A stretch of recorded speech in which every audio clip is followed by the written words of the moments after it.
ప్రయోజనం లేదు. ఏమన్నారు దైవజనులు? ప్రభు శరీర రక్తములు తీసుకున్న ప్రయోజనం లేదట. అందుకే మన దృష్టి అంతా కూడా దేని బిడ్డలారా ఎక్కడ ఉండాలండి? రొట్టె మీద, ద్రాక్ష రసం మీద. అనగా ప్రభు శరీర రక్తము.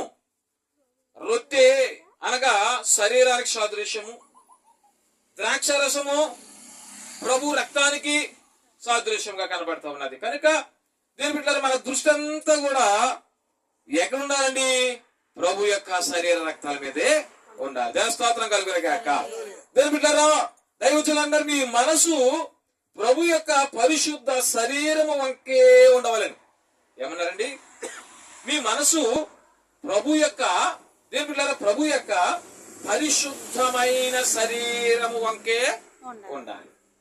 మరి దేని వైపు కూడా మనము ఉండకూడదు. దేని బిడ్డలారా ఇంటి దగ్గర ఉన్నప్పుడు, ఇంటి దగ్గర ఉంటే మనము మన ఇంట్లో ఉన్న సరుకులు అన్నిట్లు కూడా మన బుర్రలో ఉంటాయి. ఉండవండి? ఎక్కడేముందో ఎక్కడేది లేదో వండేవారికి తెలుస్తూ ఉంటది. దీని బిడ్డ తెచ్చేవాళ్ళు మనకు తెలుస్తూ ఉంటాయి. ఇది తెచ్చాను కదా మనం అనుకుంటాం, వండేవారికి కూడా ఇవి ఉన్నాయి కదా అనుకుంటా ఉంటారు. దేని బిడ్డలారా అంటే ఇంటి దగ్గర ఉంటే మన దృష్టి అంతా కూడా మనం ఏం చేస్తున్నామని ఉంటది. కానీ సత్యం వచ్చినప్పుడు నీ దృష్టి ఎవరి మీద ఉండాలి? దేవుని మీద ఉండాలి. మనం ఉన్నది ఎంచుకుంటాం ఇక్కడ ఒక 2 గంటలు. ఏమండి? ఒక 2 గంటలు లేదా ఇంకొక అరగంట, అంతే. ఆ 2.5 గంటల్లో మనం ముగించుకున్నట్టుకు వెళ్ళిపోతాం. అంటే దేని బిడ్డలారా వారానికి మనం ఒక 2.5 గంటలు ప్రభు సన్నిధిలో ప్రభు మీద దృష్టి మనం నిలపాలి. నిలపలేకపోతాం. కారణం ఏంటి? దేని బిడ్డలారా లోకానుసరముగా ఈ వారం రోజులు మనం ఏం చేస్తాం?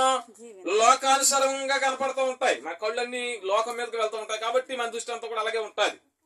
దేని బిడ్డలారా ఈ వారం కూడా నీవు ప్రభు మీద ఎక్కువగా నీ దృష్టి ఉంటే దేని బిడ్డలారా లోకానుసారంగా జీవించకుండా ఆ దేవుడు ప్రభుపై నీ దృష్టి ఉంటా ఉంటారు. దేవస్తోత్రం కలిగిన అందుకు దైవజనులు అంటున్నారు నీ యొక్క మనసు ఎక్కడ ఉండాలంటే నీ పరిశుద్ధమైన శరీరము వంకే. ఎవరిదండి ఆ శరీరము? ఎవరిదండి ఆ శరీరము? దేని బిడ్డలారా యేసయ్య శరీరం ఇస్తున్నాడంటే దేని బిడ్డలారా ఎవరిదది అని మనం గమనించినప్పుడు మన కోసం యేసుక్రీస్తు ప్రభువారు ఆయన శరీరాన్ని దీని మీద తూట్ల కింద కొరడాలతో లాగేశాడండి. ఏ పాపం చేశాడు ఆయన? అమ్మా ఏ పాపం చేశాడు ఆయన? ఏమైనా పాపం చేశాడా యేసుక్రీస్తు ప్రభువారు? ఏమైనా దొంగతనం చేశాడా? దేని బిడ్డలారా ఏమన్నా దేని బిడ్డలారా 10 ఆజ్ఞలు బట్టి నడుచుకున్నాడు ఆయన. దేని బిడ్డలారా 10 ఆజ్ఞలు ఇంకా చాలా 10 ఆజ్ఞలు ఏముంటాయి? దేని బిడ్డలారా నీ పొరుగు వారిని దాసించొద్దు, వ్యభిచారం చేయొద్దు, దొంగతనం చేయొద్దు, ఏమండి ఇవన్నీ అబద్ధ సాక్ష్యాలు పలకూడదు, ఇవన్నీ కూడా ఉంటూ ఉంటాయి 10 ఆజ్ఞల్లో. వాటి ప్రకారంగా మా బాగోలే కానీ విచ్చలవిడిగా కానీ యేసయ్య తిరిగారు ఈ లోకంలో? లేదండి. మన కోసం వచ్చాడండి ఆయన. మన పాపములు కడిగి వేయడానికి వచ్చాడండి. యేసుక్రీస్తు ప్రభువారు మన పాపములు కడిగి వేయడానికి వచ్చి ఆయన శరీరాన్ని ఈ లోకానికి ధారపోసేసాడండి. ఆయన రక్తాన్ని ఈ లోకానికి ధారపోసేసాడండి. ఎవరైనా ఉన్నారా ఈ లోకంలో అంటే ఎవరూ లేరండి. యేసుక్రీస్తు ప్రభువారు అంటూ వారు ఎవరూ లేరండి. అసలు ఆయన మనకు చిన్న ముళ్ళు గుచ్చుకుంటే తహతహలాడిపోతాం. ఎంతో మంది కొరడాలతో కొట్టి ఆ కొరడాల చివర గేలం ముళ్ళు లాంటి ఆ శరీరాన్ని పీకేసేయట. తూట్లు అయిపోయిందంట శరీరం.